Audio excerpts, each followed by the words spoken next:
अस्सलाम वालेकुम प्यारे बच्चों, कैसे हो? उम्मीद करता हूँ कि आप अच्छे होंगे। आपका Urdu teaching with MK channel में स्वागत है। आज उर्दू शायरी और उसके असनाफ़ शुक्र से मुतालिक मौज़ूआत के बारे में आपको मुख्तसर लेकिन अहम खुसूसियात के बारे में जानकारी देंगे कि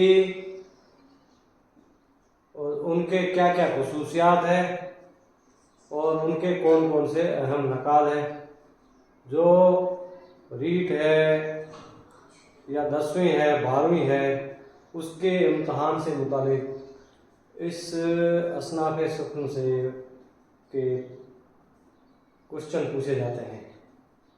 तो इसके बारे में मुख्तसर लेकिन अहम नकात के बारे में आपको जानकारी देंगे। आज उर्दू शायरी से मुतालिक एक मौजू है गज़ल एक तारीफ। गज़ल किसको कहते हैं और उसकी क्या तारीफ होती है? गज़ल सबसे मशहूर सिनफ है। गज़ल जो है उर्दू शायरी में सबसे अहम नकाल है। अरबी ज़बान का लफ्ज़ है। अरबी ज़बान का जो है गज़ल लफ्ज़ है और गज़ल कसीदे से पैदाइश, इसकी जो पैदाइश हुई है वो किससे हुई? कसीदे से हुई है। पहले अरबी में था कसीदा, कसीदे के रूप में गज़ल को कहा जाता था। फिर वही गज़ल जो है फारसी में आई और फारसी से किस में आई? उर्दू में आई। उसके बाद में लग़वी मायना है, यानी लुगत में इसका क्या मायना है? लुगत में इसका क्या मायना है? गज़ल औरतों से हुस्न और इश्क की बातें करना, औरतों से उनके हुस्न और इश्क की बातें करना, औरतों के हुस्न और जमाल की तारीफ बयान करना, औरतों के हुस्न और जमाल की तारीफें बयान करना। ठीक है। उसके बाद में मौजू की केद नहीं रही। पहले जो है सिर्फ औरतों के हुस्न और जमाल की बातें ही की जाती थी, लेकिन उसके बाद में जब उर्दू शायरी के अंदर जो है सुधार शुरू हुआ, ठीक है, तरक्की पसंद तहरीक के असर से उर्दू गज़ल के अंदर भी हुस्न और इश्क को छोड़ करके और जो ज़रूरी बातें हैं, जो समाज के लिए, जो मुल्क के लिए ज़रूरी है, उन बातों का भी तज़किरा उर्दू शायरी के गज़ल में किया जाने लगा। तब जो है हुस्न और इश्क की जो महदूद दायरा था, सिर्फ गज़ल का मतलब सिर्फ इश्क और हुस्न, इश्क आशिकिया बातें, औरतों की जो हुस्न और इश्क की, उनकी हुस्न और इश्क की तारीफ की बातें की जाती थी। लेकिन जब गज़ल के अंदर तरक्की पसंद तहरीक का असर हुआ, 1936 के बाद में जब सुधार होना शुरू हुआ, तो गज़ल में भी उसमें सुधार हुआ, उसमें इस्लाह हुई। इस्लाह के बाद में गज़ल के मौज़ूआत जो है सिर्फ हुस्न और इश्क तक ही मौजूद नहीं रहा, औरतों के हुस्न और इश्क की बातें जो मौजूद नहीं रहा, उसकी जो है केद जो है उसकी जो है तो सिर्फ उसी विषय, उसी मौजू तक नहीं रहा। उसके बाद में जो है बहुत सारी बातें उर्दू गज़ल की शायरी में कही जाने लगी। उसके बाद में है पहला शेर मुतला कहलाता है। गज़ल के अंदर जो पहला शेर है वो क्या कहलाता है? मुतला कहा जाता है, जिसमें दो मिसरों में रदीफ और काफिया पाया जाए तो उसको क्या कहते हैं? मुतला कहते हैं। जिसमें रदीफ और काफिया, शेर का पहला मिसरा और उसके दोनों मिसरे, शेर के गज़ल जो है उसके अंदर बहुत सारे जो है शेर होते हैं, लेकिन जो शुरुआत के पहले दो मिसरे हैं उसमें अगर रदीफ और काफिया पाया जाए तो उसको क्या कहते हैं? मुतला कहते हैं। क्या कहते हैं? मुतला कहते हैं। मुतला के बाद में रदीफ और काफिया अगर एक शेर के बाद में दूसरे शेर के अंदर भी रदीफ और काफिया पाया जाए तो उसको क्या कहते हैं? हुस्न मुतला कहते हैं। अगर पहला जो शेर उसको क्या कहते हैं? मुतला कहते हैं, जिसमें रदीफ और काफिया दोनों पाए जाए। गजल के अंदर पहला जो शेर होता है, गजल के अंदर बहुत सारे शेर कहे जाते हैं और दो शेर में काफिया रदीफ पाया जाता है, उसको क्या कहते हैं? मुतला कहते हैं। उसके बाद के शेर के अंदर भी रदीफ और काफिया पाया जाए तो उसको क्या कहते हैं? हुस्न मुतला कहते हैं। उसके बाद में दूसरे मिसरों में ही रदीफ और काफिया होता है, उस अशआर को बैत या फरद कहते हैं। अगर दूसरे मिसरे में भी रदीफ और काफिया पाया जाता है तो उसको क्या कहते हैं? उसको जो है बैत या बैत कह सकते हैं, या उसको क्या कहते हैं? फर्द भी कहते हैं। उसके बाद में गजल का आखिरी शेर जिसमें शायर अपना तखल्लुस इस्तेमाल करता है उसे क्या कहते हैं? मुक्ता कहते हैं। जिसमें शायर किसी भी शायरी में अपनी पहचान के लिए अपने शेर के अंदर अपने शायराना नाम का इस्तेमाल करता है तो उस शेर को हम क्या कहते हैं? मुक्ता कहते हैं। क्या कहते हैं? मुक्ता कहते हैं। शेर के आखिर में जिस शेर में शायर अपना तखल्लुस इस्तेमाल करता है, शायराना नाम इस्तेमाल करता है तो उसको क्या कहते हैं? मुक्ता कहते हैं। कभी कभी बहुत सारे इम्तहान एसएससी है, यूपीएससी है या रीट है, बीटेट है, यूपीटेट है, इसके अंदर सवाल ऐसे पूछते हैं कि शायर अपना जिस शेर के अंदर तखल्लुस बयान करता है उस शेर को क्या कहते हैं? तो आपको ये क्या लिखना है? वो लिखेंगे आप मुक्ता कहते हैं। दूसरा ये है कि पहले शेर के दोनों मिसरों में हम काफिया और रदीफ होता है, उसको क्या कहते हैं? उसको क्या कहेंगे? मुतला कहेंगे। अगर एक शेर के बाद अगर दूसरे शेर में भी रदीफ और काफिये का इस्तेमाल किया जाता है तो उसको क्या कहते हैं? हुस्न मुतला कहते हैं। और दूसरे मुतले में शेर जो है रदीफ और काफिया इस्तेमाल किया जाता है उस पूरे शेर को क्या कहते हैं? फरद कहते हैं, बैत कहते हैं। उसके बाद में है गजल का हर शेर अपना एक मुकम्मल इकाई की हैसियत रखता है। गजल का हर शेर अपना एक मुकम्मल इकाई की हैसियत रखता है तो उस क्या रखता है? मुकम्मल हैसियत जो है मुकम्मल एक इकाई की हैसियत रखता है। एक शेर दूसरे शेर से कोई ताल्लुक नहीं होता है। मुकम्मल इकाई इसलिए रखता है क्योंकि अपना एक अलग मायना रखता हो। एक शेर क्या करता हो? अपना अलग मायना रखता हो तो उसको हम क्या कहते हैं? एक इकाई कहते हैं। दूसरा शेर पहले शेर से कोई ताल्लुक नहीं रहता है। गजल के अंदर प्रत्येक शेर, हर शेर अपना अलग एक मतलब रखता है, अपना मायना रखता है।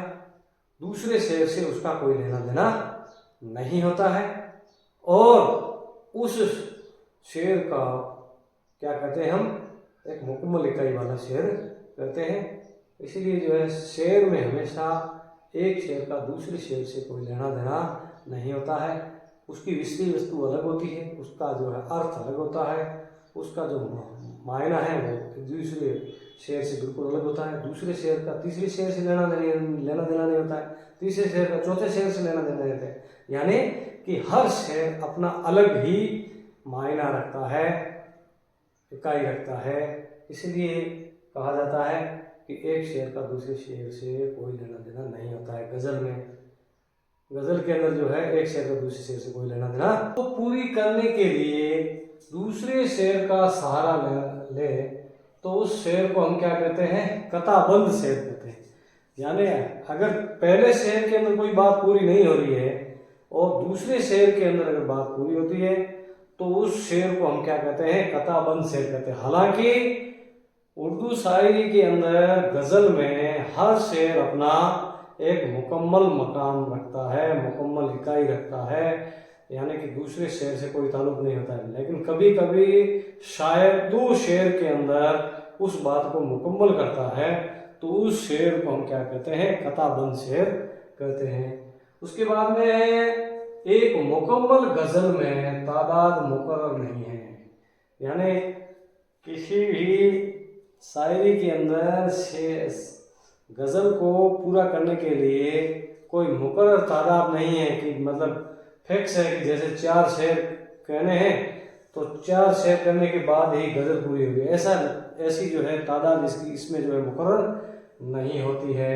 उर्दू शायरी के अंदर, गज़ल के अंदर 5 शेर हो सकते हैं। कम से कम कितने शेर हो, कम से कम उर्दू शायरी के अंदर 5 शेर होने जरूरी है। बिना 5 शेर के कोई भी गज़ल मुकम्मल नहीं हो सकती है। लेकिन ज़्यादा से ज़्यादा शेर करने की कोई तादाद मुकर्रर नहीं की गई है। कम से कम तो 5 है। एक गज़ल को पूरा करने के लिए शायर को 5 शेर कहना ज़रूरी है। लेकिन अगर शायरी के अंदर 5 से ज़्यादा है तो उससे ज़्यादा कितने भी लिख सकते हैं, उसकी तादाद मुकर्रर नहीं है, लेकिन कम से कम 5 होने ज़रूरी है। अमूमन 5 हो सकते हैं, 7 हो सकते हैं, 9 हो सकते हैं, 11 हो सकते हैं, 15 हो सकते हैं, 17 हो सकते हैं, 19 हो सकते हैं, ठीक है, 21 हो सकते हैं, 23 हो सकते हैं, 25 हो सकते हैं, 27 हो सकते हैं और 29 हो सकते हैं, 31 हो सकते हैं। यानी विषम संख्या के अंदर तादाद होना जरूरी है। कम से कम 5 हो, 5 के बाद में विषम संख्या के अंदर कितनी भी संख्या हो सकती है एक गज़ल को पूरा करने के लिए, शायर के लिए। उसके बाद में इसमें यह हुआ कि कम से कम 5 शुरुआत होती है और ज़्यादा से ज़्यादा कितने भी हो सकते हैं तादाद। और गज़ल के बारे में एक ये है कि 10वीं के अंदर भी सवाल पूछा जाता है, 11वीं के अंदर, 12वीं के अंदर, BA के अंदर भी सवाल पूछे जाते हैं, MA के अंदर भी। उसके बाद में टेट के अंदर, यूपी टेट, बिहार टेट है, चाहे रीट है, इसके अंदर ये सवाल गज़ल से मुतालिक 2-3 सवाल जरूर आते हैं। UPSC के एग्जाम के अंदर भी प्रश्न पूछे जाते हैं गज़ल के मुतालिक। गज़ल जो है उर्दू शायरी, या ये कहे कि उर्दू साहित्य जिसका मजमून लिया हुआ है उसके अंदर गज़ल से मुतालिक सवाल पूछे जाते हैं। उसके बाद में है एजाज और इख्तिसार। इस एजाज और इख्तिसार कहते हैं कम से कम अल्फाज के अंदर शायर ज़्यादा से ज़्यादा अपनी बात सुनने वाले तक, सामाईन तक या पढ़ने वाले तक पहुंचाता है, या उस जो है बात शेर के अंदर पूरी की पूरी अपनी बात समझा दे तो उसको क्या कहते हैं, एजाज व इख्तिसार कहते हैं। कम अल्फाजों में शायर बहुत कुछ बयान करता है, बहुत कुछ बयान कर दे और समझने वाला पूरी बात उसको समझ सके तो उसको क्या कहते हैं, शायरी में एजाज और इख्तिसार कहते हैं। यही उम्र गज़ल के मकबूलियत का सबसे बड़ा सबब है उर्दू शायरी के अंदर। इसलिए जो है दूसरे जितने भी असनाफ़ शुक्न है, शायरी है, शिनफ है, उस सब शिनफ के अंदर गज़ल इसलिए मकबूल है क्योंकि कम अल्फाज के अंदर ज़्यादा बात समझाने की जो है थ्योरी इस गज़ल के अंदर ही होती है और शायर अपनी बात को बेहतरीन ढंग से कम अल्फाजों में किसी भी शेर के अंदर बात बताता है, इस वजह से ये ज़्यादा मकबूल है। उसके बाद में उर्दू गज़ल को मकबूलियत और अफादियत बख्शने वाले शरे फहरिस्त जो शायर हैं उसमें मीर तकी मीर सबसे बड़े शायर हैं। उर्दू गज़ल को सबसे ज़्यादा ऊंचाई बख्शने वाले शायरों में मीर तकी मीर सबसे शहरे फहरिस्त शायर है। शेर मुतला जो पहला शेर होता है उसको कहते हैं। अगर उसके बाद में फिर मुतला आता है तो उस जो है मुतले को मुतला शानी कहते हैं। अगर उसके बाद फिर मुतला आ जाए तो मुतला सालत कहते हैं। क्या कहते हैं? मुतला सालत कहते हैं। अगर पहले शेर के अंदर मुतला आता है तो क्या कहते हैं? मुतला कहते हैं। और दूसरे शेर के अंदर फिर मुतला आता है, यानी जिस शेर के अंदर रदीफ और काफिया दोनों पाया जाए तो उसको क्या कहते हैं? मुतला कहते हैं। अगर एक शेर के बाद दूसरे शेर के अंदर रदीफ और काफिया पाया जाता है तो मुतला सानी, और उसके बाद फिर तीसरे शेर के अंदर भी रदीफ और काफिया पाया जाता है तो उसको क्या कहते हैं? मुतला सानी कहते हैं, सालत कहते हैं। उसके बाद में किसी शेर में रदीफ न हो, रदीफ नहीं हो और काफिया हो, रदीफ नहीं हो और काफिया हो सिर्फ, तो उसको क्या कहते हैं? गैर मुरदफ शेर कहते हैं या गैर मुरदफ गजल कहते हैं। अगर किसी भी शेर के अंदर रदीफ नहीं हो और सिर्फ काफिया हो तो उसको क्या कहते हैं? गैर मुरदफ गजल कहते हैं। उसके बाद में गजल में बहर हो, रदीफ हो और काफिया भी हो।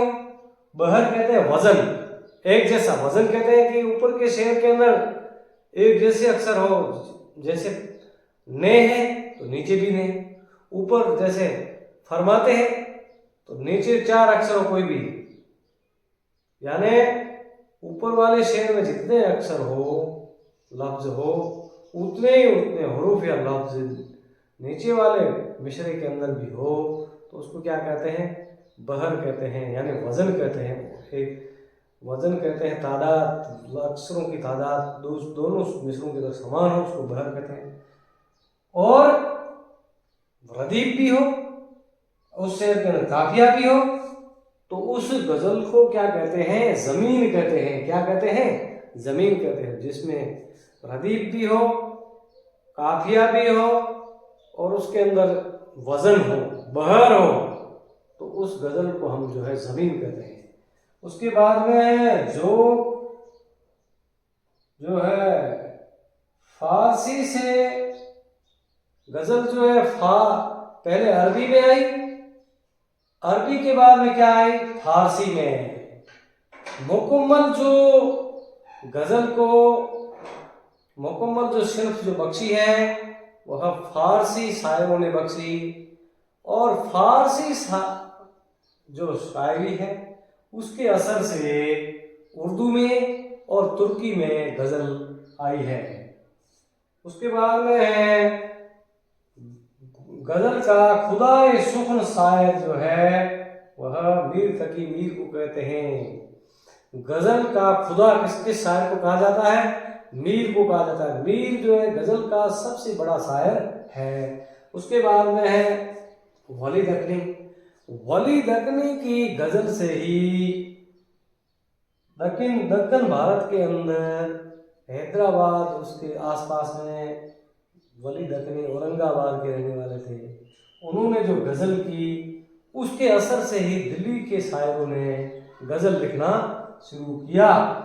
इसलिए वली दक्कनी जो है हिंदुस्तानी गजल की शुरुआत की, या उसने बहुत ही बेहतरीन तरीके से गजल की और उसके असर से ही शुमाली हिंदुस्तान के अंदर गजल की शुरुआत हुई। उसके बाद में सिराज है, औरंगाबादी आबादी है, ठीक, शिराज औरंगाबादी दर्द, शोदा, मीर, नाशिक, आतिश और गालिब उर्दू के मशहूर शायर है। जोक है, मोमिन है, बहादुर शाह जफर है, दाग दहलवी है, हसरत मोहानी है, फानी है, फिराक है, फैज है, नासिर काजमी है वगैरह शामिल है। इन्होंने जो है गज़ल गोई को बहुत ही उम्दा मकाम अता फरमाया। उसके बाद में गज़ल की इब्तिदा अमीर खुसरो से हुई थी। हिंदुस्तान के अंदर उर्दू गज़ल की शुरुआत करने वाले शायरों में पहले शायर थे अमीर खुसरो। उसके ज़ेर असर में बाद में ही वली दक्कनी है और बाद में दूसरे जो शायर हुए हैं। लेकिन उर्दू गज़ल के खुदा सुकून शायर किसको कहा जाता है? मीर को कहा जाता है। उसके बाद में जंग अजीम जो है हुआ था, जो पहला जंग अजीम यानी प्रथम विश्व युद्ध हुआ था। उसके बाद में गज़ल ने आस्किया गोई से निकल करके जिंदगी के करीब शायरी को ले आए और ज़िंदगी के अंदर जो अहम मसाइल है, अहम मौजूआत है, उसके अंदर गज़ल गोई की शुरुआत हुई। उसके बाद में गज़ल को उर्दू शायरी की आबरू रशीद अहमद सिद्दीकी ने कहा है। रशीद अहमद सिद्दीकी ने जो है उर्दू शायरी को क्या कहा है? क्या कहा है? आबरू कहा है। आबरू यानी इज्जत है। इस तरीके से उर्दू गज़ल से मुतालिक आपको जानकारी दी है।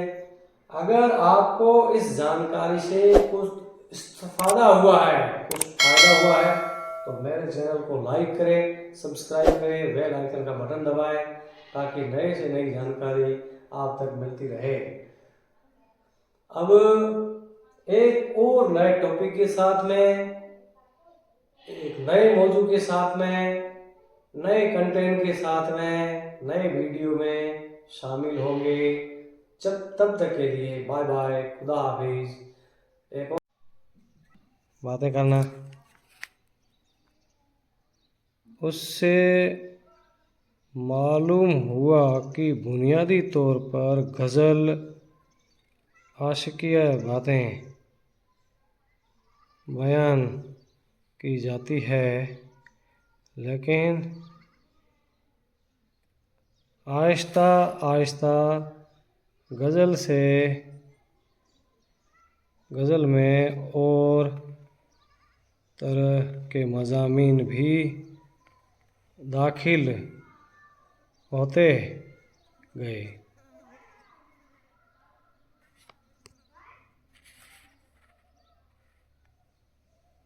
आज यह कहा जा सकता है कि गज़ल में तकरीबन हर तरह की बातें बयान की जाती है। शायद यही वजह है कि गज़ल में उर्दू की सबसे ज़्यादा मकबूल सिन्फ़ सुकून है। कहा जाता है कि गज़ल की इब्तिदा कसीदे से हुई। कदीम अरबी शायरों में कसीदे के शुरू में कुछ अशआर माशूक को याद या मौसम में बहार की आमद वगैरह पर लिखे जाते थे। इन अशआर को तस्बीब कहते हैं। आहिस्ता आहिस्ता तस्बीब के मज़ामीन पर मुबनी अशार कसीदे के अलावा आजादाना भी कहे जाने लगे। इस तरह गज़ल का वजूद में आई। गज़ल दुनिया की तमाम शायरी में लासानी और सबसे ज़्यादा लचकदार सिन्फ़ सुकून है। दुनिया की शायरी में किसी ऐसी सिन्फ़ को वजूद नहीं जिसमें गज़ल के मानिद बहर, रदीफ़ और काफ़िया वाहिद हो, लेकिन हर शुअरा अपना अलग वजूद भी शेर जो है अपना अलग वजूद भी रखता है। जैसे कि हम ऊपर पढ़ चुके हैं, गज़ल की इब्तिदा अरबी शायरी के असर से हुई, लेकिन फ़ारसी शायरों ने गज़ल को वाकई गज़ल बनाया। 11वीं सदी के आखिर आते आते गज़ल एक मशहूर और मज़बूत सिनफ़ शुकन बन गई। फ़ारसी के ज़रिए यह कई ज़बानों तक पहुँची, जिनमें तुर्की और उर्दू सबसे ज़्यादा अहम हैं। 19वीं सदी के बाज़ जर्मन शायरों ने भी उसे मकबूल किया और आजकल हिंदुस्तान के कई ज़बानों में गज़ल लिखी जा रही है।